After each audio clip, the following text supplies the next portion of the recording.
Welcome. My notes tell me it's afternoon, so clearly I messed that one up. It's 12:01. I'm Sarah Rosenwortel. I have the great honor and privilege of being the president of the Urban Institute and to welcome you all today for joining us for our 13th annual release of the KidShare Report. We're going to have a conversation today that's going to ask questions like, what does the evidence say about how we spend our resources, what choices we make, and how much of those resources do we spend on our children? What are the implications of these current fiscal trends for the future spending on children? And what should it be that what should policymakers' priorities be for ensuring that today's children grow and thrive into tomorrow's parents, workers, and leaders? So first of all, thank you for being here, and I want to say thank you also to the people in the online audience who will be joining us live and watching this later on the webcast. If you are joining us live, I want to encourage you to join the conversation by sharing your thoughts using the hashtag #LiveAtUrban, and that way people will be able to follow the threads of the conversation. And you'll notice on your programs and online, we have the Twitter handles for the speakers, so I encourage you to use those as well. So with that, on mechanics, let me just step back and say that, we've known for a long time that the federal budget is on a relatively unsustainable course. And in the last few weeks, we've heard more data that encourages us to pay attention. The annual gap between spending and revenues this year neared $1 trillion. I think CBO said just the other day it topped $1 trillion, or about 4.5% of the national economic output. Meanwhile, many of our state and local governments, which finance most of children's education and administer many of our key safety net challenges, face their own fiscal challenges, and this is at a time of a healthy economic growth. And we know, whether it's tomorrow or whether it's in a couple of years, there is a recession coming. So this challenge is only going to get greater. For the last 13 years, Urban each year has, against that context, said to folks, how much of these resources are we directing to our children? And we've tracked federal spending on children and explained how policymakers' actions in Congress affect kids. The KidShare project informs a national conversation on how to best invest the country's resources by examining the federal and state expenditures on kids and projecting those expenditures into the future. And I'll be honest that if you think about this conversation, which we've been having for 13 years, there are times when it can feel a little bit discouraging. We know that today, while the share of spending on kids grew every year, or grew relatively consistently over time from the 60s till about 10 years ago, that today the share is lower than it was in 2010, which was buoyed a little bit by the Recovery Act, but still, we've been going down. And the real question is, what is our capacity to influence change? And my colleagues and I have been talking about this over the last couple of days, and what they reminded me is that decisions of policymakers really matter. Even decisions that may not be at the top of the headlines really matter. So while if you look at the tax bill from 2017, not my favorite piece of public policy legislation, it mattered that there were advocates who relied on KidShare and made the case for an expansion of the child tax credit and an expansion of the programs that were going to support kids in that context. And in a bipartisan way, we got an increase in the resources. The paper we'll talk about today. It mattered that as we went into the Recovery Act and we had a moment of time where we were going to make a major investment, there was a conscious, intentional decision to focus on kids in that spending. And it matters each time we look at the federal budget, and at least we can get policymakers to ask the question and advocate for a kids focus. And if we look at all the people who rely upon the KidShare reports each year in their policy advocacy as a framing device for their support for programs that make a difference in kids' lives, you realize that, yes, we do make a difference, and we can really make a difference in helping policymakers see how to frame the debate. At Urban, we like to say sometimes we elevate the debate. And so this report is more ammunition to this conversation at a really terrific time because we're having a national conversation during the presidential primaries in particular, and then there will be choices framed between candidates, and that's a moment. I like to talk about the teachable moment. That's a moment of influence. That's a moment when the questions that are going to be asked about how do we create a more equitable society, well, part of that is we look at who our kids are. These children are increasingly the future of our society. It's ever more diverse. Are we investing in their futures? And ultimately in that of the whole country.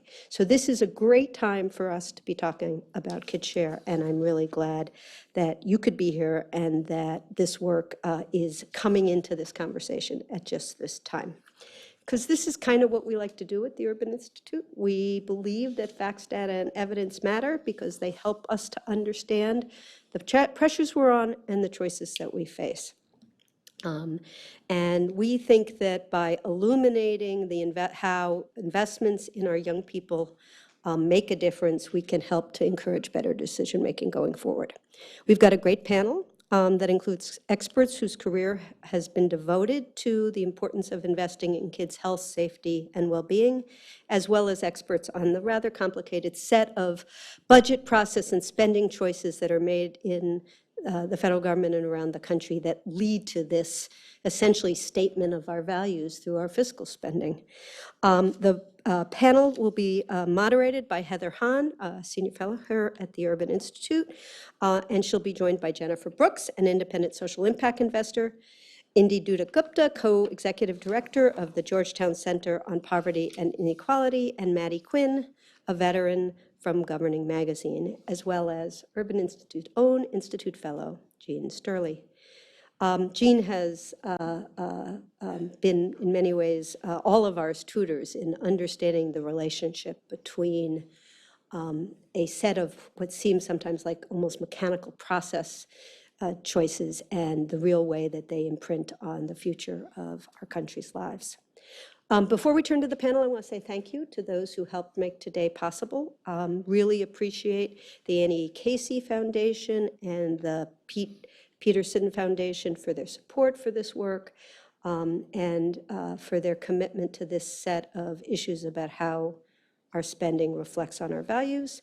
So let me introduce Julia, who will frame the discussion with some of the key findings from the latest KidShare report. Everybody, thanks for being here.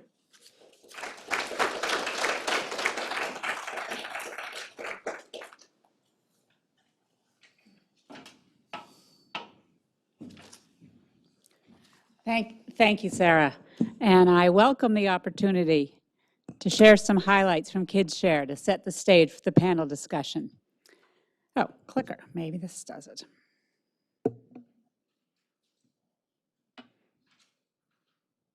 I want to start by acknowledging my co-authors and also thanking our funders, and I'm pleased that folks traveled down from New York and Baltimore to be with us here today.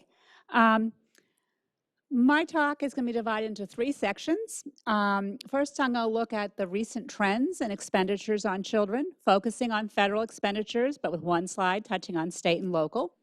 Then I want to look at broader trends, broader in terms of a longer time horizon, but also looking at children in the context of the overall federal budget and the national economy. And third, I want to touch on something Sarah also touched on, that our projections assume no changes to current law. And in fact, Congress makes changes to laws mostly every year. So starting on recent trends and expenditures on children. So here's our first set of results. Federal expenditures on children, we decided to express in a per child level this year to try and make it more comprehensible. It was about, this is federal, $6,200 in 2018. We don't do 2019 because there's still 2 weeks left in the fiscal year. We don't quite know how the numbers will turn out. Most of that spending is programs like Head Start, the children's share of Medicaid, and tax credit outlays like the earned income tax credit, the piece that's refunded to families. However, in our comprehensive estimates, we assume, we include tax reductions. So like the share of the child tax credit that involves a reduction to your taxes, or the dependent exemption when it exists helps reduce your taxes. And so Looking at those two together, $6,200. And you can see that's down from 2017 and down from 2016. All the figures I'm showing you are in real dollars, adjusted for inflation. So I want to say what I mean by spending on children and do that by showing the big programs where the spending on children is. A lot of it is in the child tax credit and the earned income tax credit, which you see at the top there, the dependent exemption. We also have the employer-sponsored insurance, health insurance exclusion. A lot of spending is in health programs. Now, this is not the full Medicaid program you're showing here. We estimate just the spending on children birth through 19th birthday, which is our definition of kids spending, and CHIP. In the nutrition area, SNAP, a fair amount of SNAP goes to low-income kids and child nutrition. Our income security programs, that Social Security, actually a very large program and a fairly small percentage of it, but it's large in dollar terms, goes to the the dependents of retired and disabled. TANF, the children's disabilities under SSI, and then there's some education programs. Now, the programs in gray up there are less, so the ones I listed all spend $10 billion or more on children. There's also a number of, everyone's familiar with Head Start, child care, child welfare. Those programs are actually small enough that they don't even show up separately in my chart, but are totaled in our early education and care services and in our social services. So that sort of gives you a sense of the spending at the federal level. I do want to add in the state and local. Now, these data are only through 2016 because that's the most recent data. But this shows that the state and local governments spend quite a bit on public schools. Perhaps this is not news, but just when you're thinking of these billions of dollars, or this is cost per child, a lot of the spending in black here is state and local spending a lot on education. They spend a lot more in public schools than the federal government does. They spend more in public schools than they spend on health or in the other areas. And you may be interested to see that in those other areas. So the states have like an earned income tax credit, TANF, they have their share of child welfare, child care, but the federal contributions in this non-health, non-education area are much higher, include like nutrition and housing. So I'm not going to say a lot more about state and local governments. We may get back to that in the panel, but it sort of sets the context. The other thing I'll say, so the federal government amount looks kind of small in education, but I don't know if you can see up there, but during the recession, the black line dipped because states have to balance their budget. And so was a real danger of per child spending on education going down quite a bit. But the federal government came in with ERA, American Recovery and Reinvestment Act, and so total spending per child did not go down during the recession. It actually went down in 2012 when the ERA funding dried up and the states had not yet recovered. The last few years, 2012 to 2016, we do see an increase. We'll know from the federal numbers that the federal dollars are going down, and it's sort of an open question of whether the state and local dollars can go up and what's happening with spending on education. So next year's report will have 2017 from the state and local. Let me turn now to the broader spending trends, looking from 1960 to 2029. My first chart actually just is going to look at 2018, but this is broader, and now I'm looking at kids spending and the whole federal budget. So there we spent $4.1 trillion in total in 2018, and 9% of that, which was $379 billion, was spent on children. This does not include the tax reduction expenditures, which would be in a separate budget. It was about 8% of all the tax reductions were spent on children. But just looking at the outlays, most of the years we've been doing this report, it's been about 10%. It's been coming down the last few years, so now it's really getting to be more like 9%. So where is the rest of the money going? Well, this is a unified budget, including all of Social Security, as well as and Social Security, Medicare, and Medicaid, the adult portions, are 45%. You can see defense is at 15%. Interest on the debt, even with our low interest rates, we're spending 8% of our budget a year on interest on the debt. And then everything else, so the environment, highway construction, agriculture subsidies, veterans programs, higher education, the unemployment compensation are all sort of squeezed into that remaining 22%. I guess I could have put, 10 or 20 different pie things, but it wouldn't have looked would hard to see. So we're trying to give you an overall sense of the kids' spending on the budget. But now the long-term trends from 1960, and then looking into the future. So back in 1960, we spent very little of the federal budget on children's. More than 50% was spent on defense. That was where we were spending our federal dollars. There's been this decline in the yellow you see there, the percent of the budget spent on defense, which has been accompanied by an increase in spending on children to some extent, which got up to about, as I said, about 10% in some recent years, and really a lot of increased spending on the adult portions of Social Security, Medicare, and Medicaid. We do see this decline to 9% this year, but I think of greater concern is the fact that under the CBO baseline projections, it looks like the health and retirement programs will continue to grow, and unless we decide to expand our entire budget, they will take 51% of the budget in the future, with children's spending dropping to 7.5%. You may notice that interest on the debt is expected to increase, and I'll talk about that in a minute, and that this assumes that we will be spending less of our budget on defense and quite a smaller bit at everything else. So I think what's going to happen is going to be a lot of competition for the scarce dollars in the future, as there is now. So I said I would say a little bit more about the interest. So this just shows the growth in federal outlays from 1960, well, projecting forward to 2029. So in real dollars, we've had a big increase in federal spending, but in terms of percent of the economy, which is what this scale is, it's percent of GDP, federal spending has grown from about, I think it's 17% to 20%. Double check my figures here. And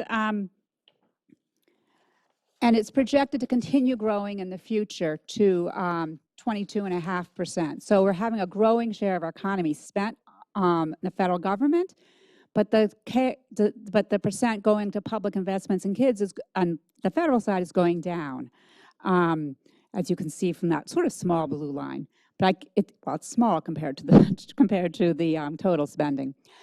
The other thing I want to show in this graph is that revenues are projected to fall short of outlays into the future, and that gap between outlays and revenues means a growing federal deficit, which means interest payments are projected to go up, and they will exceed spending on children. We don't know exactly what year. It kind of depends what the rates are on interest rates and all. So 2020 plus or minus. So I now want to conclude by talking about what this means about assuming no changes to current law. These projections I just showed are based on the CBO May 2019 baseline. Well, the world's already changed since May 2019. This had assumed that the caps would go back down to their legislated levels for 2020 and 21. We know from the budget deal in August that they're increasing the caps, and so there's going to be higher levels of spending than are shown in these projections, which probably will mean, unless we decide to raise revenues, will mean higher interest payment rates. So what will happen to spending on children?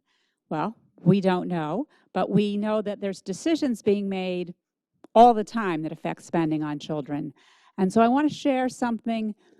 We just came out with this analysis a week ago, just looking at one of those spending bills, the labor HHS education funding levels proposed for 2020, and how much is happening, what's happening to those relative to 2019 in total and for kids. So I've circled there in total. The yellow is the House. Maybe it's not surprising that they proposed an 8% increase in, 6% increase in overall funding. But what we didn't know till we did the analysis is that they proposed an 8% increase in spending on children. You may have noticed the blue bars. The president's budget had proposed a modest cut in overall spending, but actually a 12% cut in spending on kids. So sort of the question is, well, the Senate was going to mark up last week and is going to mark up at some point. What will the Senate decide to do? I think we know from the budget deal that they won't have a 6% increase in spending over last year, but they will have some increase is built into the caps, and how much it will go to kids. And so what we're trying to do with KidShare is put that spotlight on that question of how much goes to kids. And here we're showing it in the appropriations, which is only one of the decisions Congress makes. There's things like expanding the child tax credit, different decisions that Congress makes, and the president that decides how much funding goes to kids. I think I'll stop there and turn it over to the panel.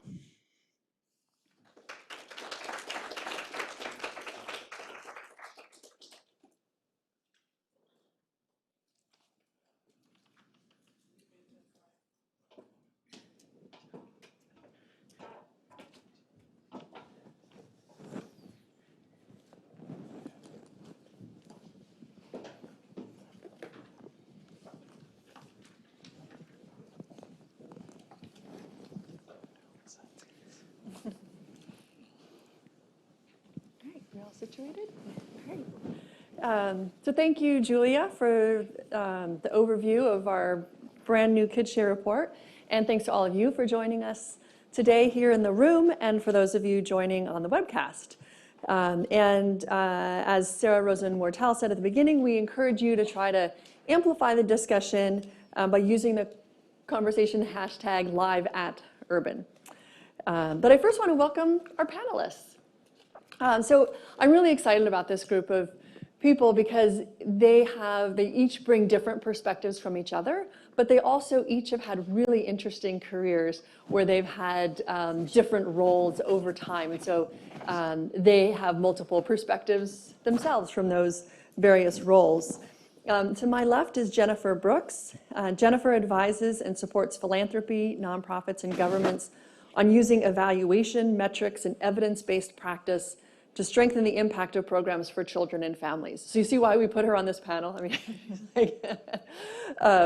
perfect for this discussion.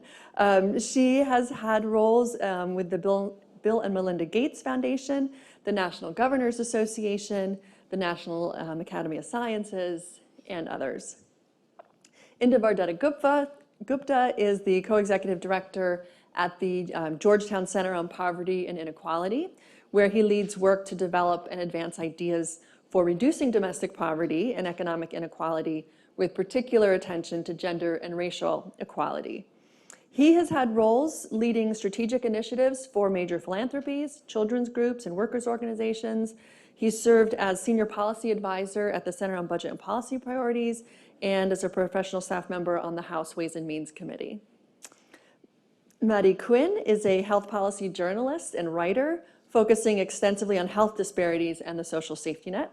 She wrote for Governing Magazine until it folded last month, if you hadn't heard that terrible news. And she launched the magazine's first podcast, The 23%, where she interviewed prominent female politicians at the state and local level. And then Gene Sturley is the Richard B. Fisher Chair at the Urban Institute. He is co-founder of the Tax Policy Center, former Deputy Assistant Secretary of Treasury for Tax Analysis, former president of the National Tax Association, and he's the originator of the KidShare series. So if it weren't for Gene, we wouldn't be here discussing our 13th annual KidShare report. The report's aging, not me.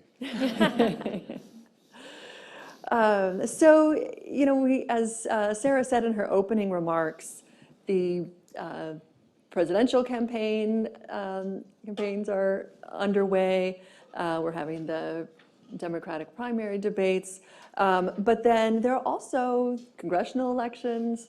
There are state and local elections. There are mayors running. So a lot of new people vying for office. And as we know, all those decisions that policymakers make a difference for children. And we heard from Julia the evidence about how we spend on children now. So in these debates over how to invest our scarce public resources, I'd like to hear from you about what you think some strategies might be for bringing the KidShare evidence into policymaking, philanthropic decisions, even public awareness. Because we know that when policymakers have that evidence, they sometimes make different decisions. So what are the strategies that can bring that evidence to bear, and what decisions might be made differently if there were a closer look at that evidence? Can we start? Go ahead, Gene. So I've been trying to emphasize a little bit in terms of the broader budget context. I often deal with the deficit, and my concern with a lot of the deficit debates is people tend to think that's a long-term problem. You know, the deficit might cause a problem, we might have a crash down the road. And what I think something like KidShare does particularly is it tries to tell us that the cost is really being incurred right now for our budget policy in a broad sense. And even Julia's slides a little bit, because she emphasized a lot the decline in real numbers, but as a share of GDP, we know that if you stay constant in real terms and the economy's growing, your share of the budget is declining quite significantly. In fact, KidShare shows that spending on kids would fall by about 1/8 in about 10 years relative to its current levels, at least as a share of GDP. And that number is actually worse if I don't count the growth in health, where the kids, yes, they share in a very rapidly expanding health budget, but their share of that budget is actually fairly small, and their growth, therefore, there is still pretty trivial. So I think what KidShare does is it gives people ammunition, not just in terms of the advocates for children's spending, but it gives ammunition for the people who care about the budget in a much broader sense, because it's actually part and parcel of a broader set of issues, such as why we're not spending on higher ed. I could give you a story there, which is partly state and local, but I could weave some interactions that might convince you about that. It's part of the story and why we don't spend on infrastructure. And even though our KidShare budget focuses on children, you know, we're not putting more resources mainly into working families. Those working families that were supposedly part of the great concern that rose out of the 2016 election. Well, neither party is really devoting a lot to those working families either. One example being that the major increases in work subsidies in the Earned Income Credit, which is the main work subsidy that we provide, took place under Reagan and Clinton for the most part, and they've been much more modest ever since then. So I think the kids' budget is a part of this broader budget debate, that what's happening to kids is part of this broader budget context, and we're paying the costs now. It's not just being incurred in the future. And just my last line on that, by not investing in children and investing in a lot of other things, I think there's a macro effect, M-A-C-R-O, from all these micro M-I-C-R-O policies. I really think that we are really, in some ways, we have a budget for a declining economy. Yeah, I mean, I think to this latter point, I think I have two thoughts. One is those of us who've spent a lot of time thinking about children and policy, I think have twisted ourselves in many, many different ways trying to make a data-driven argument around why we should spend more on kids, right? Always based on cost-benefit analysis. I'm a researcher by training. I believe in the importance of evidence and data.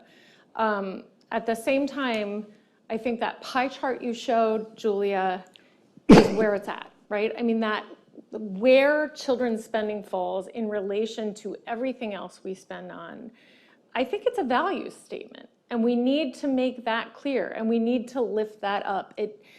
Fundamentally, we don't make most of those other pieces of the pie show cost-benefit data.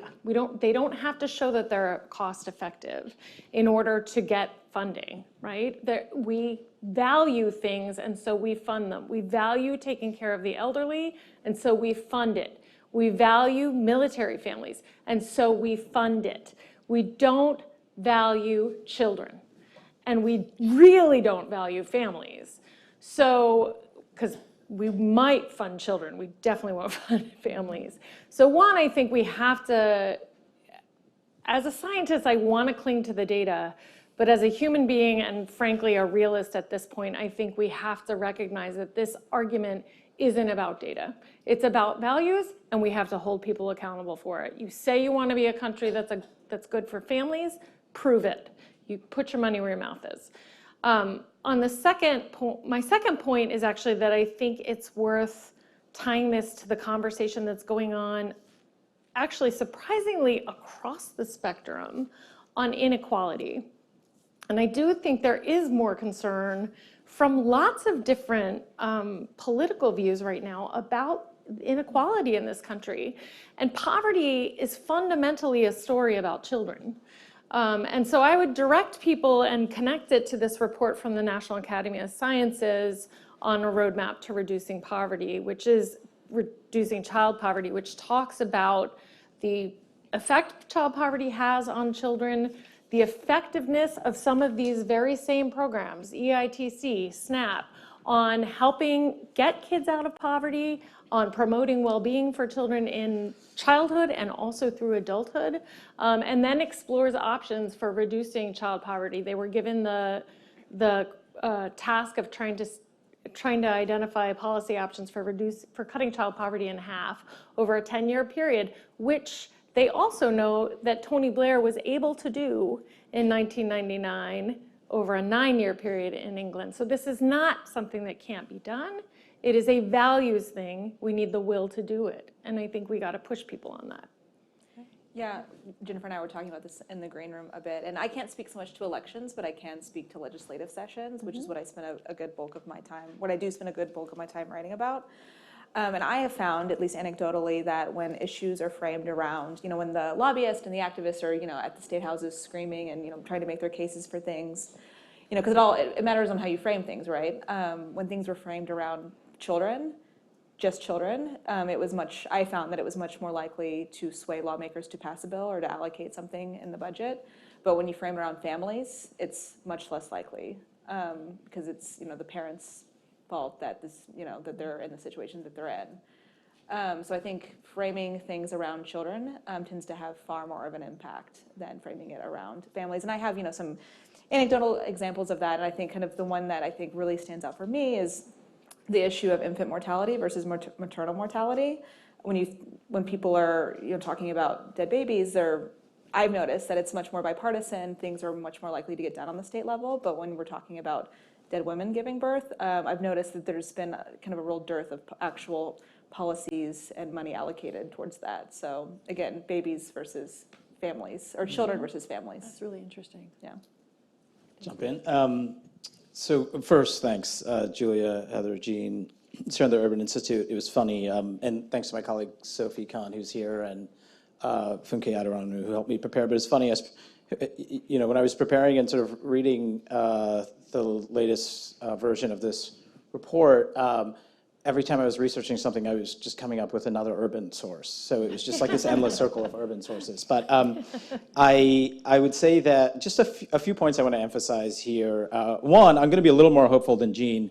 First, I think the child tax credit and EITC expansions that have been recently proposed in the Senate and in the House are extraordinary. I wish that I could say they were bipartisan, but they are extraordinary. They would lift millions of children, help keep millions of children out of poverty, including their families, somewhat unprecedented in recent years. And we did pass some, I'm slightly biased, having been on the Ways and Means Committee staff in the Recovery Act, we did pass some EITC expansions, including for families with 3 or more kids, that we were able to make permanent and stick, which I think were of consequence. So I'm a little more hopeful, actually. Then I just want to make, I promise I'll do it quickly, but I think 5 points. So one is that we need to emphasize the social need for families to raise, for the social benefit of families raising children. So children do not raise themselves. Seems obvious, right? Yet our entire civilization depends on children.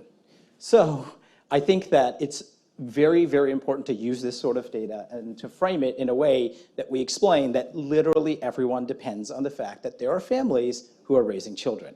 I have a 2-year-old, I have a 6-year-old, I wish I could get paid for that. I think some people should get paid for that. And I think that that's a very, very important sort of line of argument that will cut across sort of ideology. I have plenty of colleagues, friends on the left who say, why should I pay for somebody else's childcare? This gets at the point that you were just mentioning about how people say, well, this is your fault, you had the kid, and you have to take full responsibility, whatever happens in life. Second point, emphasize the fact that I think resources may particularly matter when families have their lowest incomes. People's incomes change a lot throughout their lives. They are particularly low just before, during, and after having a child, for good reason. So that's pretty important. We want parents in particular to spend time with their kids. They may need to pull back a little from the labor force. I would love to also offset that with paid family and medical leave, which we can talk about as something that I think would be helpful and is clearly missing in our social contract. But I think this is a really important point. The third, I think that in general, to build the coalition we need to build, I would emphasize more the need for revenues rather than necessarily some of the conversation that I know everyone on the stage is well aware of, that sort of often pits some of the programs against each other where they could actually be, there could be a better coalition working together. I think a lot about work we do with an organization called Caring Across Generations, which works on early childhood care and education, paid family and medical leave, long-term supports and services. In my own personal life, I've been in a situation where I literally had to choose between spending money on my parents and my kids. SSDI for my mother is probably the thing that most stabilized my family. So I could spend more also on my child. So I think that sometimes you can build bigger coalitions that way. As I'll talk about maybe later if I get a chance, we are a very low tax country. We can raise a lot more revenue. Next, I think we should address costs head on. I think that includes by comparisons to other spending. So that might seem in tension with what I just said. So think about what that spending might be. Military is 15%. Spending on adult income security and health was maybe almost was over 40%, right? Yeah. That said, if you look at this globally, the U.S. military spending is about 35% or more of all global spending, which is sort of astonishing. And then if you look at what other rich countries spend on, they typically spend even more on health because they've often somewhat nationalized one way or another health spending. And the income security spending is quite comparable. So instead, I think a lot about what we're spending on incarceration, on detention, and I certainly do think that I've yet to see anyone make a compelling case for, even though our military spending has declined in recent years, for $700 billion a year in military spending. The fifth point, and I'll just leave it there that for now, is when you look at the report, you actually, I think, start wondering if we've gotten right the federal-state partnerships and the role and the balance of responsibility. And the answer isn't necessarily to shift all the state and local responsibility to the federal government to drive up this number. But as Julia laid out, during a recession, part of the answer was the federal government taking a bigger responsibility. I had, for a long time, worked on unemployment insurance, which actually turns out to be hugely helpful for kids. Unemployment insurance has been a federal-state partnership since 1935. I used to very strongly defend that partnership as it was, thinking that it was working pretty well. Since the Great Recession, the program has largely been decimated by at least half or so of the states. It is not clear to me that states can be trusted to run robust unemployment insurance programs anymore. Similarly, we should think about, for childcare and other funding where there's federal-state partnerships, and even new programs and new efforts, how will we ensure that we get that responsibility and balance right, including through downturns, extreme weather events, like in Puerto Rico right now, they're still recovering and will be for a very long time. And these things are going to be much more common with climate change, and other demographic changes. Yeah, let's go with this topic of state and local versus federal, or that mix. What are the implications for states of these federal trends and our current federal-state mix? Jennifer? Well, I mean, one thing I wanted to point out is back to this point about inequality, is that what's buried beneath that federal-state balance, where 2/3 of the dollars for kids are state and local, is huge inequality. Right? Presumably there is enormous inequality across states, and we know it is in school, just if you look at education spending at the local level in terms of what kids are getting by state, by locality. And we also know that geography is highly correlated with economics and race and ethnicity, right? So, I mean, I think this point about what the right balance between federal and state and local is has huge implications for equality in this country and which kids are going to get the most. I mean, the states that have the most brown children are the states that spend the least. So, I mean, I just think that budget, that kind of reflection of what that budget looks like has a lot of other statements about other values behind it. I also think, just what we're showing in the long-term trends means, of course, more would shift to states. And I just don't think some will pick it up and do their share, and some will not. And you would just see increasing inequality, I think, in this country. Maddie, you've looked a lot at state and local, or state legislatures. Yeah. What do you want to say about that? Yeah, it's something I spent a lot of time thinking about, and I guess I'll make kind of 2 points. And kind of one that I would say is that they're already kind of feeling the implications of it. I mean, just in the past 2 years, Congress has let CHIP, TANF, and SNAP all expire at one point or another. And we had, more than a handful of states, telling the federal government, we are going to run out of money if this does not get renewed by a certain amount of time. And I spoke to a lot of people in states that were like, we are in deep panic mode and also contingency planning mode, and there are going to be some states that are going to want to pick up as much slack as they can, but these are billion-dollar programs. Like, how much can the state of Rhode Island really pick up on the slack for SNAP, So I would say there already are feeling the implications of that, and we're seeing that in particular with the census numbers that came out, I think, last week that said for 2 years in a row, the number of children with health insurance has declined, which is, completely unprecedented. So I would say states are already feeling that, the implications of this, and children don't have health insurance. And I guess my second point I would make with states can't be trusted, which I think is an interesting point, because I think one of the hallmarks of the Trump administration is, there have been these really kind of flashy policies that have come out, but I think the really interesting thing is the kind of the unwinding that's been happening behind the curtain on regulations and what states are and are not allowed to do, and with Medicaid work requirements, and in particular, with the Title X regulations on family planning clinics and what they're allowed to do and say, and that impacts children in some way or another. And you see states kind of stepping up to fill in those gaps, but some states running in the opposite direction. And so yeah, we're going to see kind of two Americanism, I think, almost in some way as a result of that. So it sounds like when the states are bearing the brunt of federal inaction, the federal government can't be trusted. But then also when states have flexibility, some use it in more positive ways than others. Yeah. Okay. Virginia? I think this is a very tough issue. There's been long-standing debates over federalism and how you divide it up. There are a lot of issues. I think if you really know what to do, and you have a good idea of how to do it well, then there's a case for a fairly universal program. And in tax policy, generally speaking, if you want something to be fairly progressive, a federal system can do it much more easily than can states or localities, particularly because of competition.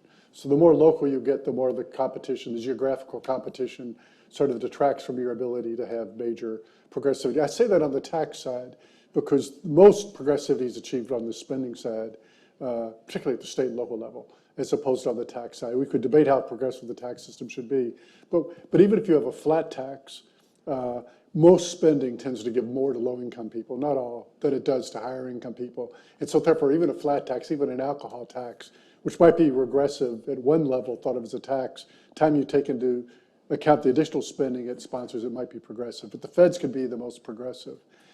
I say that in terms of progressivity and universal type programs and knowing what to do. If you want experimentation, you really need to be able to allow different actors out there to try different things, even if it's not your idea of how to do things. And one can't lose that in the process of figuring this out. And there's a similar issue actually, like for instance, in financing of K-12. When states totally take over K-12 spending, a lot of local communities then don't take ownership of it, and they don't support, they'll go to their private schools and they don't support the state effort. So you have to achieve a balance, is all I'm trying to say in this, and it's not easy to figure out exactly, at least for me, to figure out exactly where that balance lies. But I agree with what I think most people are saying.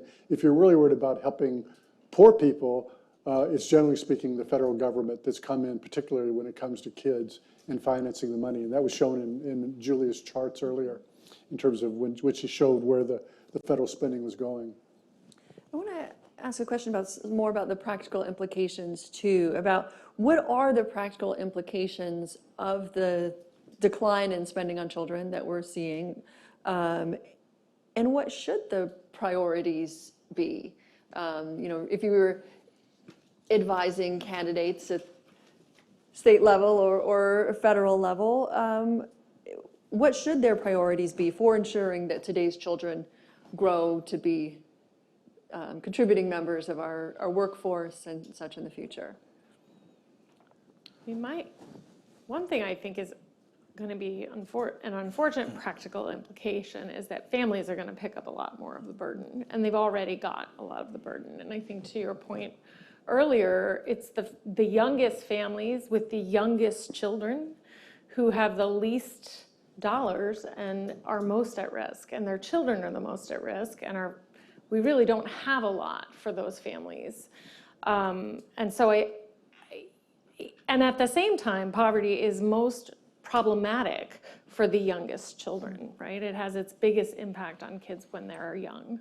So I think there's a real worry about at what point is this system no longer sustainable when you've got families paying upwards of $14,000 a year for childcare. They can't find early child care that's of any quality whatsoever, especially for infants and toddlers. And then you're going to see public benefits dropping back because of budgets, because I just don't know how much states are going to pick up and carry that forward. Andy, what do you think? Yeah, I think, look, I mean, I think one of the things that's important to keep in mind here is that kids face extraordinary rates of material hardship in the US. That we know in many ways how to reduce that, and we are choosing not to. Our friends at Luke Schaefer and his colleagues at Poverty Solutions at University of Michigan just analyzed SIP data and found that over 38% of kids live in a household reporting at least one form of material hardship, such as food insecurity, inability to pay essential household bills, inability to access medical care due to costs, substandard or overcrowded housing. These things have potential for seriously harming their development and well-being. I think that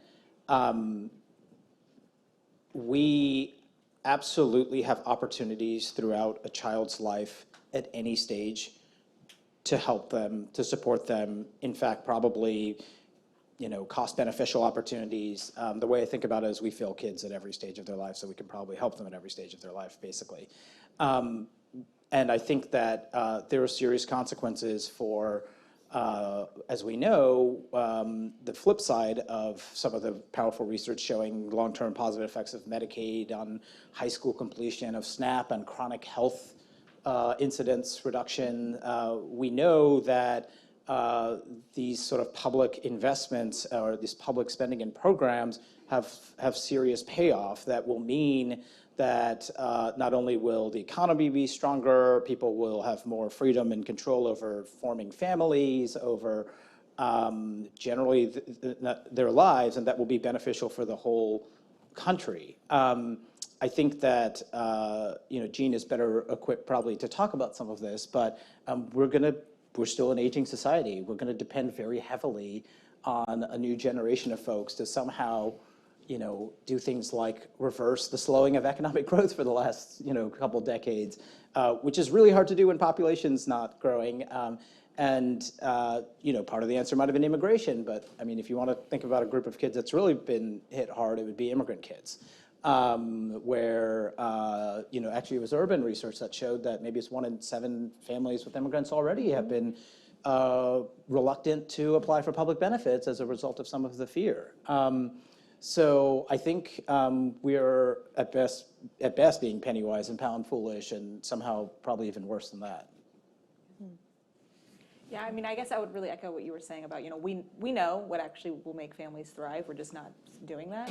But I guess I would make, if I was advising a candidate, it's more about the actual social safety net, and I would make the argument that the actual access to it. I think one of the reasons why experts cited the reason why insurance rates for children has gone down is because red tape regarding applying for Medicaid, shortened open enrollment periods for the marketplaces. And so I think it's about making sure that the social safety net actually works for these families that work irregular hours, that don't really understand some of the words that are used. I know I've been reporting on healthcare for more than 5 years, and I still get kind of confused during open enrollment period. And so making sure the social safety net actually works for families, for working families, and that they have avenues. When they sign up for Medicaid, someone goes, "Oh, actually, sign up. You are eligible for SNAP. Let's get you enrolled right now." And there are some states that are being really smart in doing that, but making sure that there's as less red tape as possible. I would say if I was advising a candidate, it's not a sexy argument to make, but it's something that if it would work, it would move with the data or help with enrollment and numbers and all the things that we want to see. So we haven't discussed, and maybe I'm going to do a prelude to what I really want to say by teeing up a topic, maybe we'll come back to it, is what drives a lot of what we're seeing in these numbers are the difference between universal programs, particularly those that have automatic growth, and those that are not universal and don't have automatic growth, which sets up a rule process almost that in the budget process really works against children. Because to increase spending on children, you need the supermajority of both houses of Congress and the president, which is a major political obstacle to cut back on other programs of automatic growth. They don't have to do this. You actually take a supermajority to actually slow their growth and shift. But what I did that very quickly, but what I really wanted to comment to and answer your question was to point to the issue of what's happening not just across generations, but to each generation across its life cycle.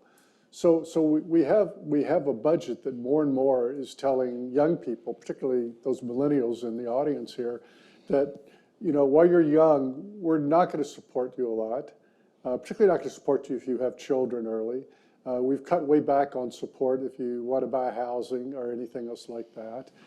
We've thrown on a lot of higher education debt upon you. We're not going to give you, if you're low income, we're not going to give you the wage subsidies that might help you and your family thrive. But don't worry, because when you retire, the $1 million of benefits that my generation gets, on average, I talk about an average income couple, who gets about $1 million of Social Security and Medicare benefits, and you're scheduled to get $2 million. So these patterns, which we could describe in more detail later if you want to, but these automatic patterns of what automatically growing and not is driving this process. So for you, or for each of us across our life cycle, we're promised huge support in old age, but more and more the cost of anything that might be investment in us when we're young is being taken away. And so in some sense, it's not just a question of who pays and who gets benefits, but even for each of us over our life cycle, it's a question of how we're designing this crazy system to mainly support huge amounts of an expensive healthcare. That's the main reason. Huge amounts of healthcare and retirement support for close to 30 years, and then almost nothing for those 30 years of work are those years in which we're children, especially children growing up in a family today. That's a really good point. So let's go with this question, because I know this is a ongoing debate and a nuanced one, but what are your thoughts on the pros and cons of universal programs and means-tested programs, both in terms of their political feasibility and their impacts on child outcomes? I mean, I would say there's at least for most of the social programs I have been involved in and looked at the evidence base for, which is many, they tend to have their biggest effects on low-income children. So, I mean, I think from an impact standpoint, you tend to get your biggest bang for the buck with the lowest income children or the most disadvantaged families. Having said that, I think sometimes the best way to reach the most low-income families is to have a universal program. So I think the debates we wind up having about programs that are means tested because of our philosophy and our biases against families that are struggling in this country and our assumptions that, maybe they're not working hard enough or they brought this on themselves or they had their kids at too young of an age, I think that is less likely to happen when it's a universal program. And there's also, right, sort of graduated mechanisms. I don't know if I would say the same with tax-based programs. Like, I sort of feel like this is on the spending side more than the tax side, but I don't know. I would defer. Yeah, I think it's really complicated. I'd like it to be simpler, but I would just say that one, unfortunately, sort of whatever you would like to state as a principle here, there's probably a counterexample. So unemployment insurance is a great example. It's supposed to be a universal program. As I mentioned, it has been decimated in basically a couple dozen of the states since the Great Recession. The growth we've seen for really programs that reduce poverty has overwhelmingly in the last few decades been in targeted programs. SNAP is a great example. It's a targeted program. It's also, it sort of automatically will grow, although it's an appropriate entitlement. It's a little complicated, but it basically automatically grows with need. There's a strong case to be made. It's pegged to the wrong food budget, and it should be more generous with families routinely running out of benefits and consequences for children in school as a result of that at the end of every month. But I think that on the one hand, we worry a lot about costs, and then while universal programs make a lot of sense in many cases, take paid family and medical leave as an example, it costs more, right, to reach more people. And in fact, I'm actually very reluctant. I'm on the board of the National Academy of Social Insurance, but I'm very reluctant to call those programs universal because they all leave someone out. Social Security leaves people out. Yeah. Medicare leaves people out. A paid family medical leave program will leave people out. So in some ways, to truly reach everyone, especially if you depend on contributory social insurance, like unemployment insurance, you need some other program. SSI is really the backstop in many ways for Social Security, right? And so we have, with our partners at the Center for American Progress and National Employment Law Project, proposed expanding unemployment insurance robustly, and then we recognize that some people aren't going to have a recent earnings history to qualify. People who took time out of the labor force for caregiving, people exiting prison, people who just graduated from school. And so then we developed a targeted job seekers allowance that would reach the other group of people. So I think it really sort of depends a lot on exactly what the issue is and the potential cost. The costs really are, even for something like the Child Care for Working Families Act, proposed by Senator Murray in the Senate and Scott in the House, the cost, which is a fraction of things that policymakers vote for routinely, the cost becomes sort of the number one concern that they point to. And it doesn't cover it doesn't reach everyone. So I think it's complicated, but we should really think carefully about it for each issue. Yeah, I would defer almost to my other panelists as like the pros and cons, just because I know they've done the deep research that I have not done. But I would say for universal programs, the messaging I think is a lot harder. I don't know if that's just kind of this day and age thing, or it's kind of always kind of been an American cultural thing. And I think a lot about the reason why paid family leave has really struggled, but both at the state level and in Congress, to really get momentum and around, we need families to be able to take time off whenever they have a sick older relative or just sick relative or a new baby. It's just this fear of like a universal program and just more entitlement and the cost of that. I think it really, even if the data shows that in 20 years, it would really make a positive impact on so many families. It's just, there just seems to be a real reluctance in American society for universal programs. At least that's just, I would say that's my one kind of anecdote that I always come back to on that. So let me give a little anecdote. It's actually a true story. When my kids were going to an early childhood center, it was actually centered in some church buildings. The church had stopped having a school, and so they did this. My kids went there. And after they were there a year or two, their lobby effort was made to have a Head Start effort in an empty building in those same church grounds. So there on those grounds was the school my kids were going to, which were mainly middle-class kids. There were some lower-income kids, but mainly middle-class kids. Right next to it was the Head Start Center. And what I take from that in part is that one of the complications of means testing, it might be accidental, is that in a number of cases it actually segregates. And universal programs tend not to. So for instance, if you think in means testing, and most people, we're all inconsistent about this, by the way, when we go from program to program. If you think we should means test for Head Start, because that's how we're going to get more money to poor people, well, that's a good reason. If there's $1 billion, I'm sure Indy would be the first to say, well, let's concentrate it where it's needed the most. But I've got that consequence.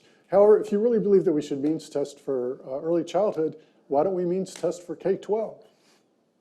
I mean, the same logic would apply, and yet we think K-12, we want to have a universal system.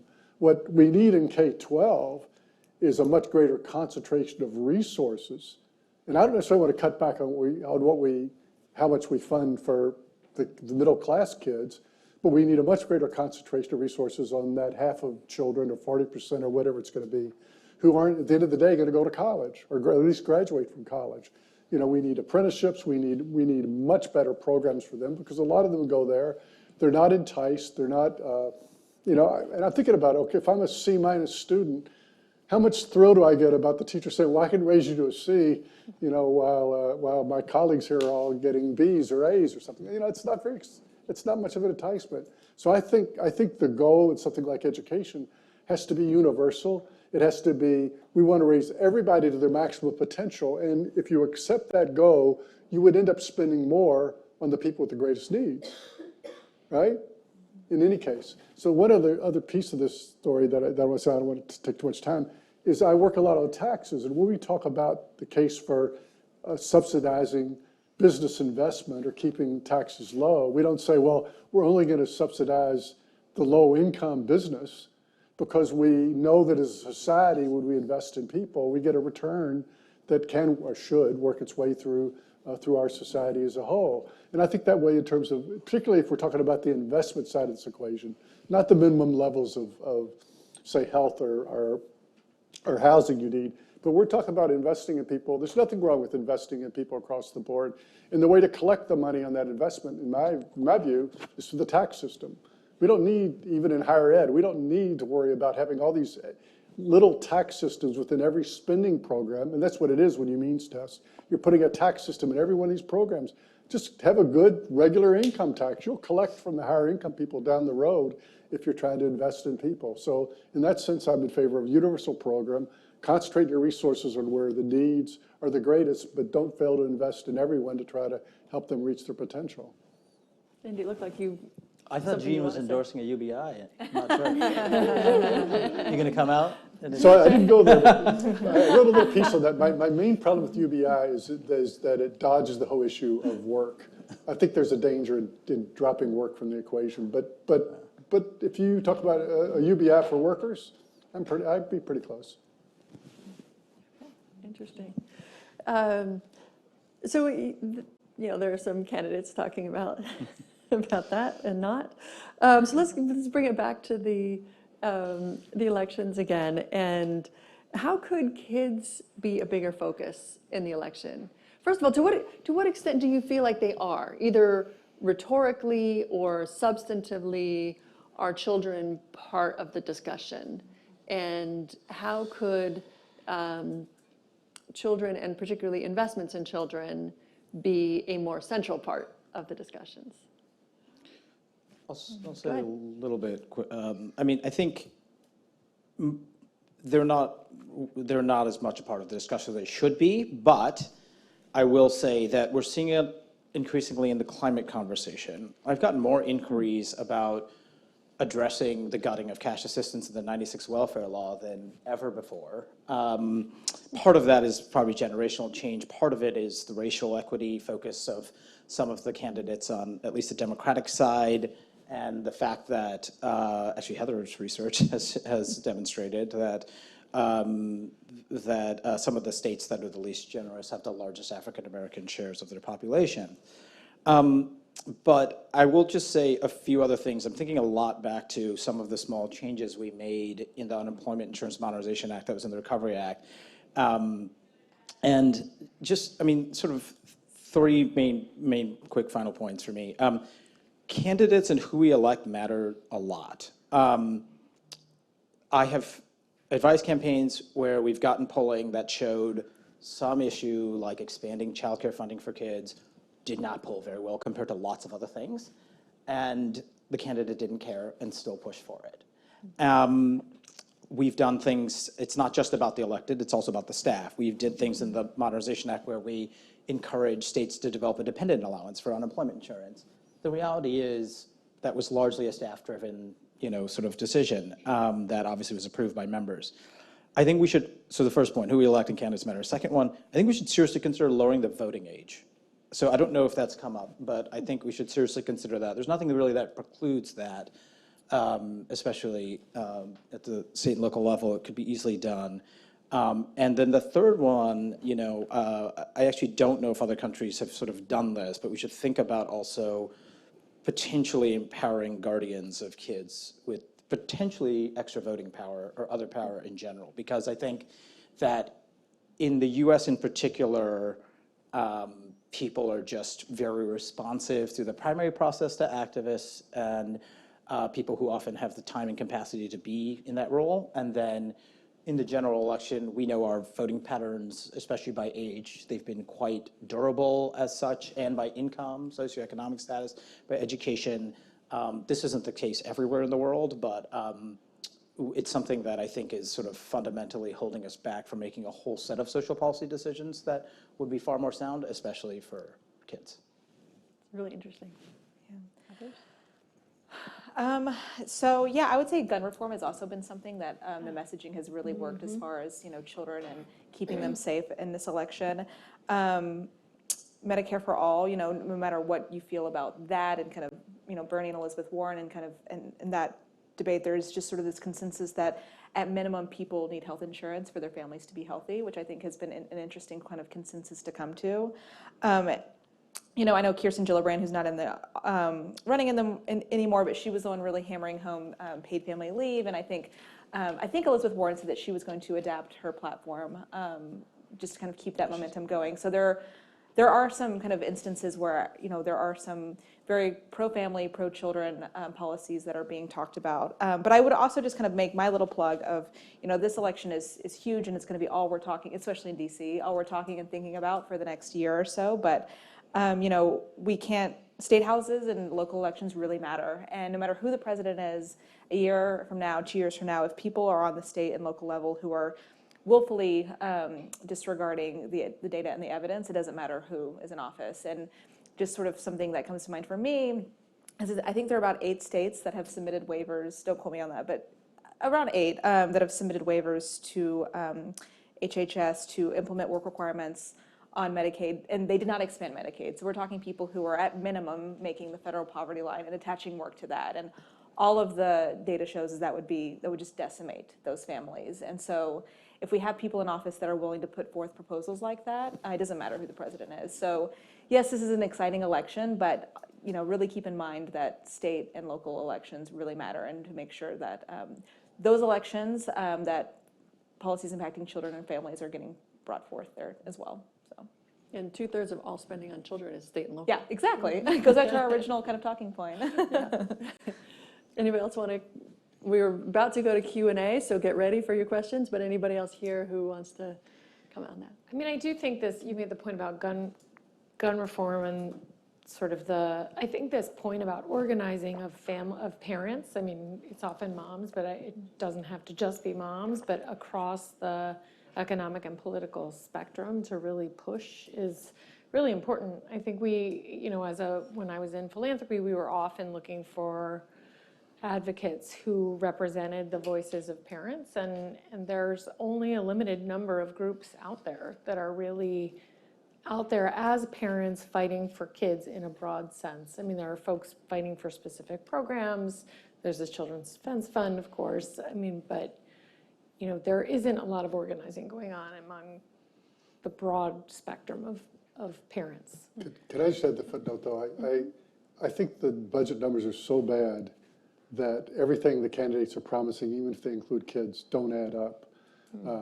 That what we've done is, I mentioned this rural process where you have this automatic growth in some spending. It's mainly health and retirement, and mainly health in retirement, is so great that it's swamping everything else. And a candidate is, generally speaking, not going to win by going in there and coming across as if, and by the way, it's not a matter of being anti-Social Security and Medicare. It's just basically getting that growth rate under control that would solve it. But that's not going to win. Not going to win an election. I worry more about after an election, and I'm one of the people who isn't always that big about every candidate laying out their agenda, because I think the agenda is a hard one. I think the agenda is one where we have to ask the public to recognize that they pay for most of government and they get most of government, especially the broad middle class. As politicians define the middle class to be 95% of the population, because that's where they're going to help, that the appeal has to be to them as a whole. And it's tough to just say, I've got to take away something, some promise that you've had for low taxes or high growth rates in this health and retirement spending that's just not going to be there. And so it's hard to get something like more spending for children in that debate. I'd rather set up the future by appealing to sort of what I'll call the allocation or the shares of the pie that the kids are losing out, your grandkids are losing out, your children are losing out. There's a lot of ways of seeing that in terms of where the poverty rate's the greatest, which of your children in school aren't going to college and not getting support they need. That's how I would try to sell it. So you then set up the arguments, and I call these almost like horizontal arguments. You know, the way we're dividing the pie is really not working, as opposed to I'm just going to spend more and not pay for it, and because we got all these free goods we're going to provide. I don't think kids are going to win, even if you got somebody to say that. But that means, I think, having people who are asking the question about children, even in the discussions that are not about the programs that support kids, right? So somebody's asking that question of, how is this going to affect the spending on children when they're debating the military budget, right? The defense budget. So it's really pushing it at all sides, recognizing that at some point the pie isn't going to just keep growing and we're going to lose. You know, I don't know what you do about the mandatory programs because we never have that conversation. Okay. Well, it looks like you guys have some questions out here. Oh, and wait, I'm just want to tell you, I forgot to give my ground rules and then I can come back to you. I'm going to take a couple of questions at a time, just to move things along. Please introduce yourself and give a one-sentence question. I'll try. Okay. I'm Charlie Bruner from Iowa, so I talk to a lot of presidential candidates.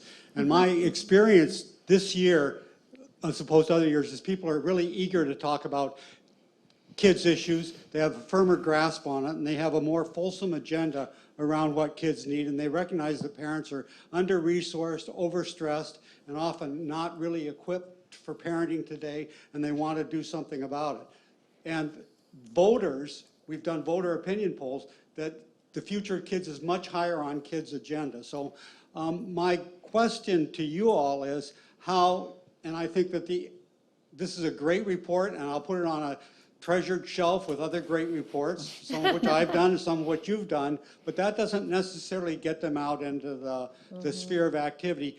How can you and the Urban Institute specifically do something to elevate these issues? And I would say that if you got together with Brookings and if you got together with the Children's Defense Fund and the Partnership for America's Children and First Focus and the Generations United and other groups and really said, we want to have a forum, we want to have candidates in, and we want to talk specifically about kids, I think that they would. And I think that, but I do think it takes something. I think in the 2016 election, the Kemp Center did that with Republican candidates around poverty and got some responses, and we got some more around Democratic candidates. But really that question of, it's there and it's on people's minds in a very real way, a much more real way than before. They're worried about the future. They're worried about kids being equipped. They're worried about not only their kids, but kids generally and grandkids. And candidates know this in their heart and they're speaking out to it. How do we get it then through the organizations that have a lot of the hard data, something that really does take hold in the election? Because the media itself and the special interest and the 501c4s probably aren't going to be doing this. All right, so the question is, how can we get this in there? And you had a question too. Hi, I'm Abby Woodward. I used to work with the Georgia General Assembly and the Women Legislators Lobby, which is part of Women's Actions for New Directions. So I think that the number of women legislators in the state make a big difference in what gets brought up and what gets passed. And of course, also having worked in North Carolina for a fundraising group for Democratic women, I have to say that the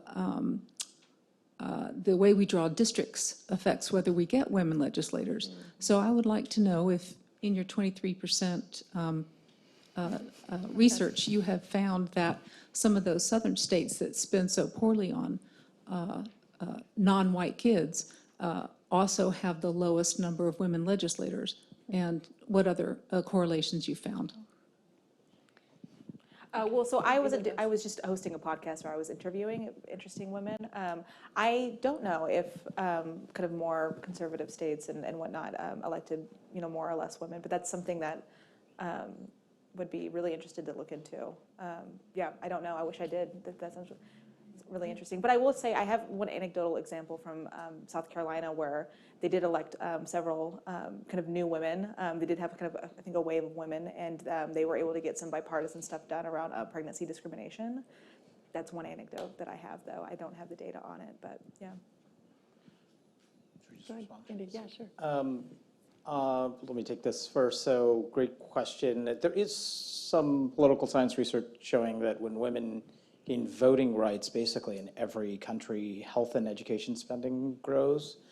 I also don't think it's a coincidence that, as in particular in the Senate, there have been more women, that in these budget deals, we have seen particular growth for childcare spending.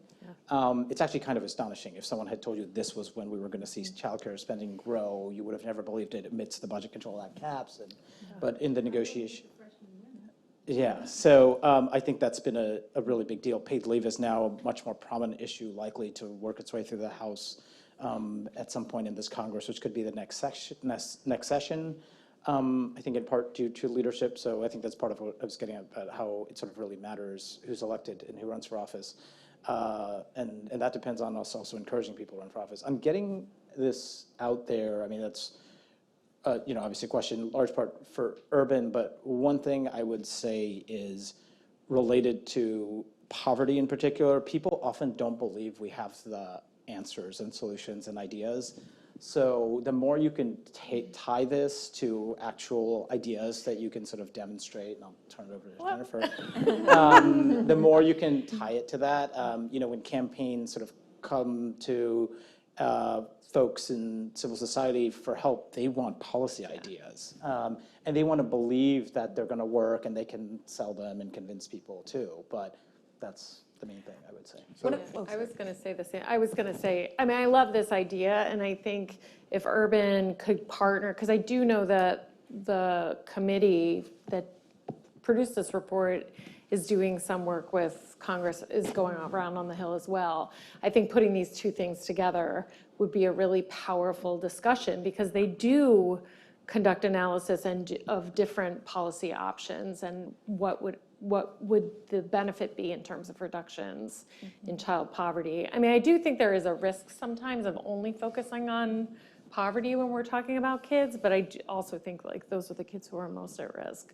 To your point, I think it's just so important. I think the one bright light I was thinking through this was that more women are coming into office, and maybe that will help shift the way we think about this and shift the priorities a little bit. It's a little bit depressing, though, that it has to be women doing this. I think to your point that children are necessary for society. We all need the next generation. We have to protect the census, too. Yes. Yeah. So the interesting combination between these two questions is that both of you actually spoke to more universal needs of people. It wasn't just a poverty focus, but it was sort of this feeling of universal needs that families feel, whether it's women broadly and families are families as well. So that's one comment I had. The second one is we actually do work with a lot of these groups as individuals. Urban Institute, unlike some institutions, does not take a stand on issues as an institute. But I'm a member of the board of Committee for Responsible Federal Budget. I've worked with the Concord Coalition. I've worked with Generations United. I've worked with half the organizations that you've mentioned. But it's always often a question of which at the bottom of it all, I'm always amazed by how little funding there is for these types of issues or for the broader budget issues. That's just how little it is. And a final little comment, I'm not sure it's entirely responding to you. I've often wondered why people who would fight, say, for the Equal Rights Amendment for women never combined with the young. You know, you can discriminate against the young. That's totally legal in the law. And I work on pension plans, which notoriously discriminate against the young. You know, for instance, we find new workers in state pension plans, which are the young, are the vast majority are getting negative employer contributions in order to help fund all the sins from the past. So I've often wondered why we can't unite a little bit the issues, the women's issues a little bit with the issues on the young, but be even beyond the question of say, outright discrimination. Well, I was going to add kind of one point to your question that just came to me, which is in kind of all the interviews that I've done with female lawmakers, and I just sort of ask, you know, how is it different now that there's more women in your state house and whatnot? And they always say, you know, women are more likely to work across the aisle. They're more likely to take a meeting. And I think maybe that goes back to this whole idea of, you know, women are more likely to run a household. And so, you know, it doesn't matter that, you know, you have to get dinner on the table by this time and pick up, you know, XYZ, you know, you're just going to get it done. And so they always said, you know, it doesn't matter if, you know, this other woman on the other side of the aisle could hate my guts and hate everything that I stand for, but she'll take a meeting. Whereas men tend to be, I guess, a little bit more stuck in their ways. So I would say that's a perk of having more women in office, and that can trickle down to children's policies. So we have another question. Does anyone else have a question that we can take at the same time? Okay, we'll take one back there and one up here. Hi, Olivia Allen from the Children's Funding Project. Going back to your conversation about equity and the grand reduction in the amount of the budget that kids have at the federal level, we work at the local level specifically. I'm wondering if you'll humor me with a long run-on sentence ballot question, sample ballot question, and make the case either pro or con the issue. If you were sitting in a nearby county that I won't name that spends $705 million a year on quality early care and education, $620 million of which is spent by parents, and there's a proposal on the ballot for a gross receipts or type of more aggressive tax, gross receipts or sales tax that would provide targeted childcare subsidies, universal subsidies targeted based on income. Would you vote pro or con and make the case? There's a 5-year sunset and you would reach universal access to quality childcare. Okay, let's take another question, then you can, while you're thinking about that, answer.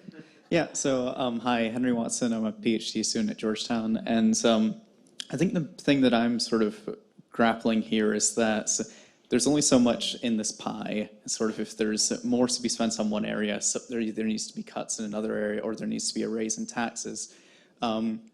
How do you get around the problem of that the constituencies that you'd either be taking away from or raising revenue from are probably more politically powerful than poor children who are predominantly black and brown? So let me start with the latter one. The dilemma is how we measure what we're measuring is what we're giving and taking away. This is what I meant by how the rules are stacked against children. So we have this automatic growth faster than GDP forever by the design, for instance, of Social Security and Medicare. They're scheduled to grow forever faster than the economy, which they cannot do. And as soon as we say, I'm going to try to even get them in some sort of balance or grow at a more reasonable rate, that's measured as taking away from them. You have a kids program, which is appropriation. We count nominal dollars, and the way we count whether you're cutting kids programs is just whether the nominal dollars decrease, not even the real dollars that Julia showed earlier. So you've got the rules when you get to your debate stacked against you. I think if at least if you could get we don't have it, but if you could get the budget process to create a more level playing field, I think that would help solve your problem. Very quick answer to yours. I would hold my nose. I don't like gross receipts taxes. I don't like targeted benefits because that's not good budget policy. But if that's the only way I could do it, I'd vote for it. And we have like 5 minutes left. So. Okay, I'll be quick. I would say it kind of goes back to what Jennifer was saying at the very beginning, which is that it's a matter of values and just an idea that a rising tide will lift all boats. And I think that isn't really something that's we think about or talk about. And so that's, I guess, what I would say for that kind of political conversation and as far as getting on the same page. I am so sorry. I completely forgot already. What was the tax? Gross receipts. Gross receipts tax. So on the total sales of businesses without accounting for revenue. And it would go to reaching universal access to quality childcare through subsidies. You know, I'm definitely not a tax person, but I would probably say that I would be for something like that, just because we need more of childcare subsidies in general, so, okay. But I'm not an expert at all. I took your ballot initiative to be suggesting that it was actually a universal program with targeted, the subsidies are progressive or something like that. So first I would say yes, I love all the taxes Jean does not like. Secondly, I would say look, as far as what we're taking away from, I would think very differently about Social Security than health spending. Social Security basically benefits are tied to average wage growth. And health spending, we have to get under control, period. No country in the world spends on health like we do for what we get out of it, especially. And that's just a bigger problem. To be clear, Medicare and Medicaid are wildly more efficient than private health coverage. So if you said, let's just shift all this to private health coverage, you'd be spending even more as a share of GDP on health. So if anything, the government has found ways to control it. In part, the private health coverage spends a lot of money on things that don't improve people's health and try to deny people benefits. I was just at a panel last week that I spoke at where Senator Wyden was introducing a proposal for mark-to-market and anti-deferral taxes. I hope that means nothing to you. But the gist is to essentially limit how much very, very wealthy people and very, very high-income people can game the timing of when they pay taxes. And just this proposal alone, depending on the details and specifications, which are quite consequential, could easily pay for a lot of what we're talking about. And I don't mean just one of the things, I mean multiple of the things we're talking about here. Senator Warren obviously has a wealth tax proposal that could raise a lot of money. There are proposals just to raise marginal income tax rates that could raise a lot of money. There is a lot of potential now to simultaneously reduce inequality, which I think itself has some harms to kids, and basically leave unaffected. I don't think it's that important to leave unaffected a lot of the middle class, to be blunt. I'm not a politician, obviously, but I think that in many cases for the middle class, they should pay and they will get something out of it. Paid family medical leave is a great example, and it will be a good deal and worth it.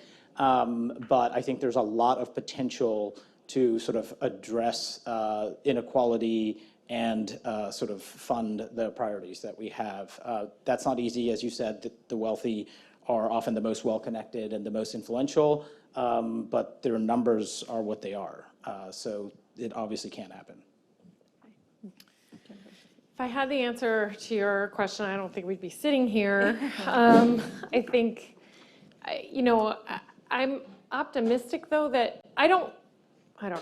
I tend not to be an optimist, but I do think fundamentally you have to appeal to values. I just think we have to go back to that pie chart. It's not about how children's how the spending on children has changed over time. It's about how it compares to everything else. It's about the fact that when my children ask me why we don't have a bigger house, I talk about values, right? And where we spend our money. If we wanted a bigger house, we could buy a bigger house. We don't buy a bigger house because that's not where our value is, right? Our values lie in other places. Everybody understands that, and I think that message needs to get out. To your question, I can't answer until I see data. I'm sorry. I mean, I think I would be inclined toward voting for it because, one, I work in early childhood and I care a lot about subsidies for families, but I'd want to make sure that I feel like sometimes when we fund programs for low-income families, particularly in early childhood, with things that also hurt low-income families. And so that's always my first reaction is let's make sure we're not doing that. Okay. Well, we are at time, and I think you talked about values and data and trade-offs, and I think that's a great place for us to end. So thank you all for being here. Thank you for the web audience, and you can continue the conversation afterward. Thank you.